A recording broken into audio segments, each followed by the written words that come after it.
Қымбатты біздің арнаның тыңдармандары, көрермендері, мені бүгін мынау үлкен қазанға бір үлкен қойдың етін салып, міне қуырдақ жасалып жатыр.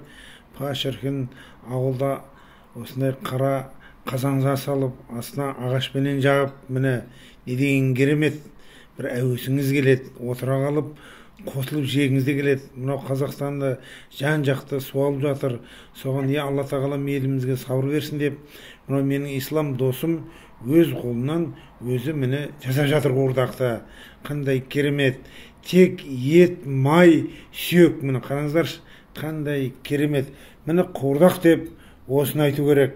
Қымбатты тыңдармандар, біздің арнамыздың тыңдармандары, біздің салған видеоларымызды көріп, бізді қолдап жүрген, біздің видеоларымызға лайк басып жүрген сіздерге рахмет, Алла разы болсын.